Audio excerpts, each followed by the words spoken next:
สวัสดีครับผมบาสเนปฟุตครับวันนี้ผมเอารองเท้าคาร์บอน2รุ่นจาก Decathlon นะครับมาเทียบให้ดูเป็นรองเท้าคาร์บอนรุ่นหนึ่งที่เพิ่งเปิดตัวไปเมื่อช่วงกลางปีที่แล้วเนาะก็คือ KD 900 XLD นะครับเป็นรองเท้าคาร์บอนตัวใช้โฟมตัวท็อป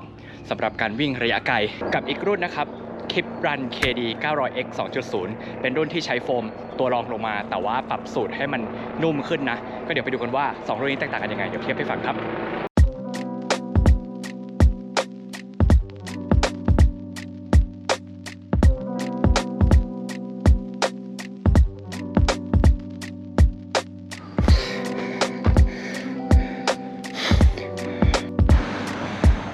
เปิดตัวมาตั้งแต่ช่วงกลางปีที่แล้วแล้วก็วันนี้ไหนๆรุ่นใหม่ออกมาก็เลยจับมาเทียบกันอีกรอบนึงนะครับสำหรับKD 900 XLD ยังเป็นรุ่นท็อปที่ขายในไทยของ Decathlon อยู่ทุกวันนี้นะก็ยังมีขายอยู่ในร้าน Decathlon ถ้าจะไม่ผิดน่าจะอยู่ประมาณ 5,500 นะซึ่งเขาใช้ตัวโฟมที่ชื่อว่า V Foam Plus นะจะเป็นการอัปเกรด V Foam เดิมเป็นโฟมที่ผสมพีบาเข้ากับตัว TPU นะครับก็จะมีความผมว่ามีความนุ่มของพีบาอยู่แต่ว่าก็มีความเฟิร์มของ TPU อยู่ระดับหนึ่งเป็นรองเท้าที่ไม่ได้สูงนะครับเป็นรองเท้าที่ค่อนข้างแฟลตติดพื้นเพราะว่าตัวแผ่นเขาเนี่ยจริงๆก็มีการแก้มาจากรุ่นก่อนนะของใครเคยใช้ KD 900X รุ่นแรกเนี่ยจะรู้ได้เลยว่ามันมีความแข็งดิบกระด้างมากๆซึ่งเพราะว่าเขาเอาแผ่นคาร์บอนติดไว้กับพื้นเลยนะใกล้ๆพื้นเลยแต่รุ่นเนี้ย KD 900X LD เนี่ยเขาแก้ใหม่ก็คือขยับแผ่นคาร์บอนเข้าไปข้างในมันจะมีความลึกอยู่ในระดับหนึ่งอันนี้ผมวัดได้ประมาณข้อนิ้วหนึ่งเนาะที่ลึกเข้าไปหน่อยมันก็จะทำให้ลดความแข็งของแผ่นที่อยู่ใกล้พื้นมีความรู้สึกนุ่มของตัวโฟม V Foam Plus อยู่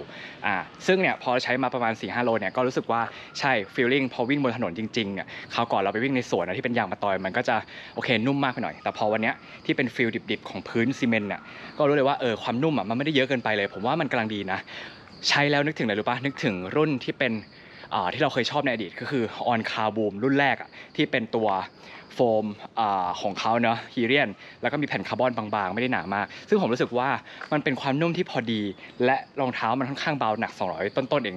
ทำให้มันค่อนข้างพริ้วมากติดแค่เรื่องเดียวคือว่าทรงรองเท้าเนี่ยมันค่อนข้างเรียวนะครับทรงมันจะพอดีเท้ามากๆเรียวโดยเฉพาะช่วงกลางเท้าเนี่ยจะค่อนข้างกระชับปลายเท้าก็เรียวอยู่โดยเฉพาะตรงช่วงนี้นะแต่ว่ายาวผิดปกติยาวมากคือวิธีการเลือกไซส์ของรองเท้า Decathlon เนี่ยให้ดู EU เป็นหลักเลยนะเพราะว่าเขาเป็นรองเท้าจากฝรั่งเศสนะมันก็จะทรงเท้าของยุโรปเนี่ยเขาจะค่อนข้างยาวกว่าปกติมากอย่างผมปกติผมใส่ไซส์9 US 27เซนนะแต่ว่าหรือว่า EU 43แต่ว่าอันเนี้ยผมต้องใส่พวก Kip Run เนี่ยใช้ EU 42หรือ 42.5 ถ้ามีนะรุ่นนี้เป็น EU 42ไซส์ถ้าผมจำไม่ผิดน่าจะเป็น9 US นะของเขาดังนั้นให้ดู EU เป็นหลักนะครับ EU ผมใส่42 EU ทั้ง2รุ่นเลยเดี๋ยวไปสลับให้ดูว่าความยาวความกว้างประมาณไหนอันนี้ประมาณนี้ใส่42 EU แล้วเหลือ1นิ้วเหมือนใส่9 US ปกติเลยถึงแม้ว่าช่วงนี้จะพอดีไปนิดนึงแต่ว่าผมไม่ได้บีบนะพอดีเป๊ะใส่ได้ไซส์นี้คือไซส์ผมเลยเดี๋ยวไปสวอปเป็น KD 900X 2.0 นะอีกสัก5โลแล้วมาดูกันว่า2รุ่นนี้ชอบรุ่นไหนมากกว่ากันนะครับ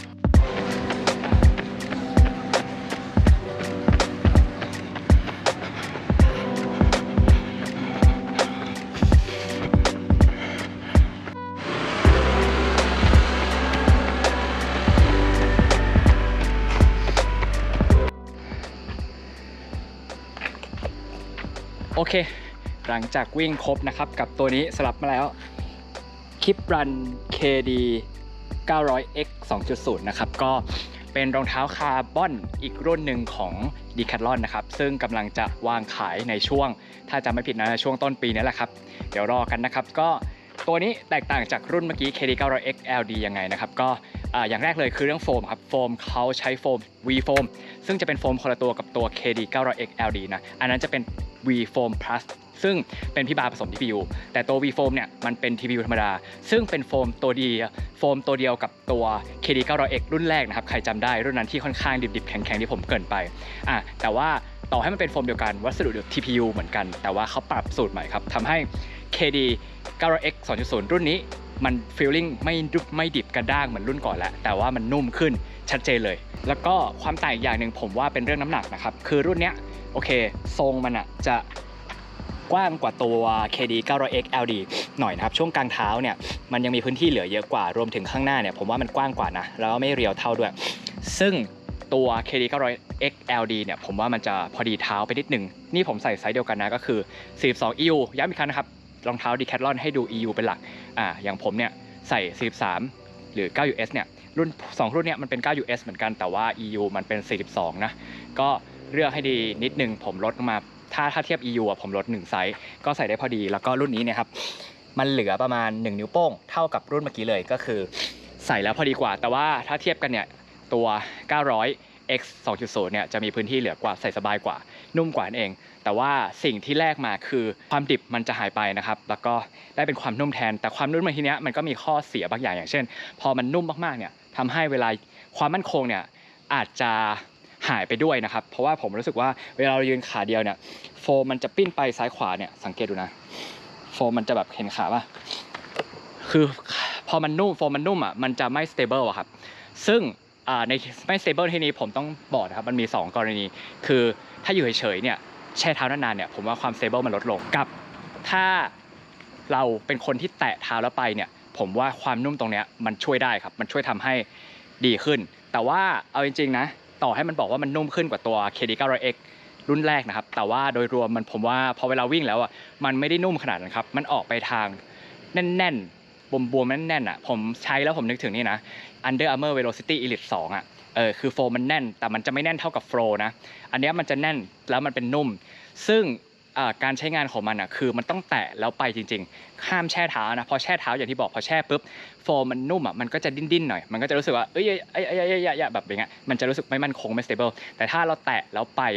ผมว่าโฟมมันเด้งอยู่ระดับหนึ่งเพราะว่าโฟมมันแน่นใช่ไหมพอเรากดนิดนึงมันก็เด้งออกละซึ่งมันจะแตกต่างกับตัว KD 900X LD รุ่นเมื่อกี้นะที่เราใส่รุ่นแรกอันนั้นมันจะเป็นดิบบางๆแล้วก็ติดเท้าทรงเรียวๆนะมันจะผิวมันจะไปกับเท้าเราผิวกว่าแต่ในขณะที่ตัวเนี้ยความผิวมันสู้ไม่ได้นะแต่ความเด้งของโฟมที่มันเป็นมันคนละวัสดุกันด้วยนะแต่มันพอมันแน่นปุ๊บมันเด้งออกมันช่วยทำให้พอเราแตะเราไปแล้วมันเด้งตามเท้าไปเรื่อยๆมันทำให้รู้สึกเหมือนว่ามันเบา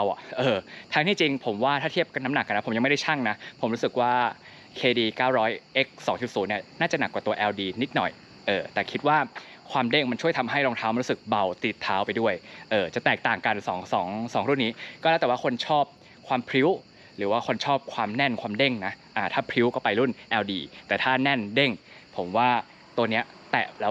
ล้วพุ่งไปข้างหน้ามันกว่านะครับก็อีกอย่างนึงก็คือ KD 900X 2.0 มันจะถูกกว่ารุ่น KD 900X LD นะครับซึ่งตอนนี้เขายังไม่เปิดเผยราคาแต่มีแยบๆมาว่าราคามันจะถูกลงรุ่นเมื่อกี้มัน 5,500 นะรุ่นเนี้ยผมว่าเผลอๆมี 5,000 ต้นหรือ 4,000 ปลายๆนะยังไงก็รอติดตามกันผมว่าเดี๋ยวจะขายในช่วงต้นปีนี่แหละใครที่เป็นอยากหนีจากความจำเจของแบรนด์หลักนะครับลองดูรองเท้า Decathlon ผมว่าเป็นอีกแบรนด์หนึ่งที่ค่อนข้างเป็นมิตรนะเขามีการทำการตลาดที่แตกต่างจากแบรนด์อื่นใครที่ใช้ Decathlon อยู่ก็น่าจะรู้ว่าเป็นของที่เป็นมิตรราคาเป็นมิตรมากแล้วก็คุณภาพไม่ได้แย่ตามราคานะครับคุณภาพดีเลยใช้ได้ดียิ่งสมัยก่อนเนี่ยผมวิ่งเทรลครั้งแรกๆผมก็ใช้เสื้อผ้ารองเท้าของ Decathlon นี่แหละซึ่งปีนี้ผมว่าจะเป็นปีที่สนุกของ Decathlon เพราะว่าเราเห็นแล้วว่า Decathlon เอาจริงเอาจังกับการวิ่งมากขึ้นมีการดึงนักกีฬาอีลิทจาก Nike มาเป็นอีลิทของตัว Kip Run นี่เองมีการรวมแบรนด์วิ่งไม่ว่าจะเป็นอิลินจิเอวาดิกเข้ามาเป็นแบรนด์ Kip Run อย่างเดียวนะครับเราก็จะเห็นลายรองเท้าวิ่งมากขึ้นอย่างตัวที่เราเห็นในปารีสโอลิมปิกนะรุ่นนั้นก็จะเข้าไทยด้วยในช่วงกลางปีมันจะเป็นตัว KD 900X LD Plus นะซึ่งมันจะเป็นตัวท็อปที่สุดของ Decathlon ในตอนนี้ก็เดี๋ยวรอติดตามกันไลน์อัพของ Decathlon ยังมีนอกจากวิ่งยังมีฝั่งไลฟ์สไตล์ที่เขาเอารองเท้าวันนี้ผมไปแอบเห็นมาเป็นสไตล์แบบยุค 2000 Y2K มีความเมทัลลิกเอามาเป็นรองเท้าใส่เดินของDecathlon ด้วยแล้วก็ยังมีลายเสื้อผ้าไลฟ์สไตล์อื่นๆอีกด้วยนะครับก็ฝากติดตาม Decathlon ประเทศไทยไว้ด้วยนะครับว่าจะมีอะไรมาเซอร์ไพรส์นักวิ่งไทยอีกเหมือนกันในราคาที่เป็นมิตรภาพมากขึ้นกว่าปีก่อนๆวันนี้ผมบาสเนฟุตคง